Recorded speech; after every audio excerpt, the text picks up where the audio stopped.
Ladies and gentlemen, please welcome to the stage your host for Nutrition as Medicine, Dr. Deepat Talreja.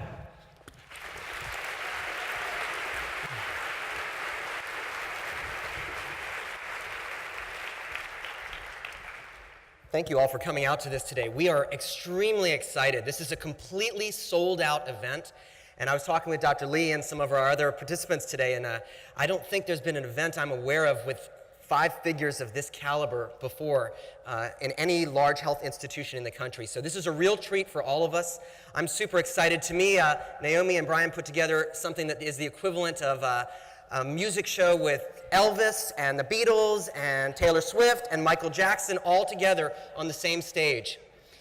You can imagine that this is going to be challenging because we could listen to each of these speakers for hours. There's going to be a lot going on. We have question and answer sessions, and we're going to try to move at a quick pace through these things so you can hear from everyone.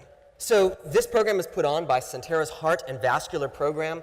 Kudos to them for sponsoring an Ornish program locally for our patients.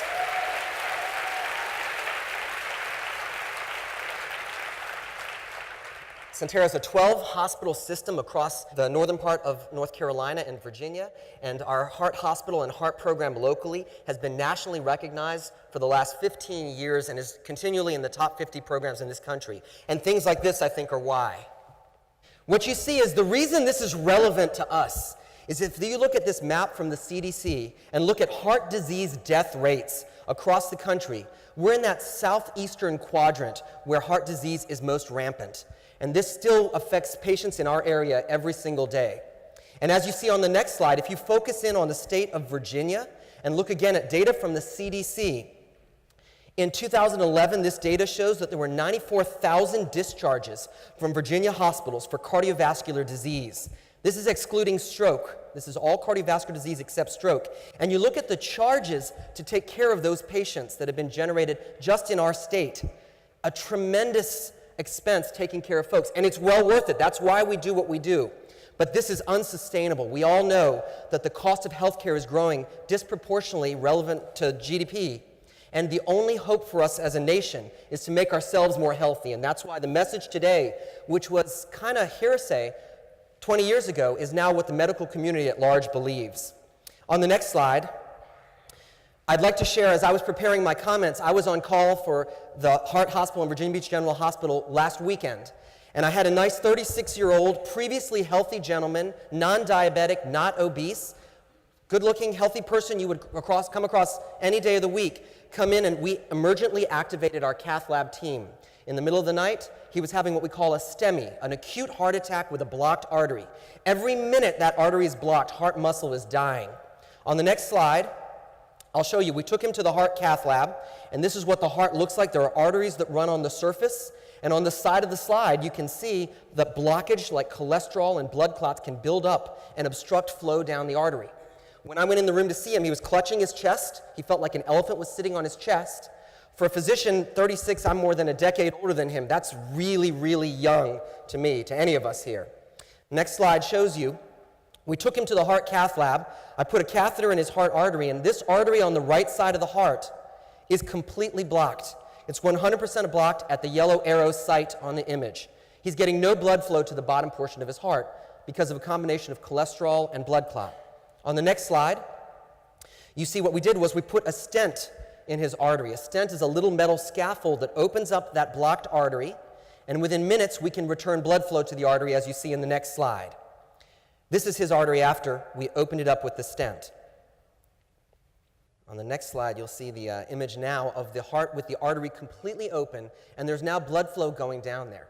Now, it's exciting and immediately gratifying and rewarding to see this kind of result with the tremendous therapies we have for actually taking care of someone having a heart attack. But the next step is now to think of the future. And on the next slide, what you'll see is the message that Dean Ornish and colleagues have taught us over the years, which is if you come into your house and there's a flood on the floor and a sink is running, maybe go and rescue the immediate thing you have to, which is putting the stent in the artery, but fundamentally you have to go turn off the sink rather than just mopping up the problem. And that's one of the messages we've heard again and again. On the next slide, you see how that concerns this last patient. There's an artery going across the top of the screen that has a 50% blockage in it. We did not put a stent in that, and it would be malpractice to do so. This gentleman's in the audience today, and he's going to be attending the Ornish program under the care of my colleague, Dr. Panagrahi, on the next slide. I will say, and he'll laugh hearing this, that when I told him on the table, just after I fixed the artery and he's feeling better, if you'll go one more slide forward. So he's going to be attending the program with Dr. Panagrahi, who you'll meet shortly. On the table, I said, I think you need to think about a plant-based diet and really changing lifestyle, because you're 36 and you have one other artery that's getting ready to get into this problem. And he said to me, I don't think I can do that. I went out and talked to his wife, who's actually vegan.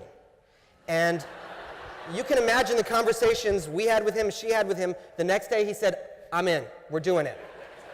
That makes a huge difference, I think. Next slide. So what we're going to talk about today is a plant-based diet. A plant-based diet is based on foods derived from plants, including vegetables, whole grains, nuts, seeds, legumes, and fruits, with few or no animal products.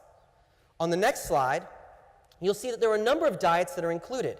Many people think immediately we're talking about a vegan diet, and that is in the spectrum of choices we'll talk about. But there are also vegetarian diets listed here, and even semi-vegetarian diets. Every one of us can bias our diets in the direction of a plant-based diet, even if we're not willing to fully commit to no animal products. And from so many perspectives that we'll talk about today, that makes great sense. Next slide. I want to show you one last thing. This is a smaller community in Southeast Virginia, Hampton Roads area. We had a diet study because we believe in this. This study was done in concert with all the institutions listed, Eastern Virginia Medical School, Sentara, University of Virginia, and we looked at 4 groups of patients. On the next slide, you'll see those are a vegan diet, a paleo diet, a Mediterranean diet, and a DASH diet. And what was remarkable is all these push people towards healthier lifestyles, and in each group, patients lost weight over just 60 days.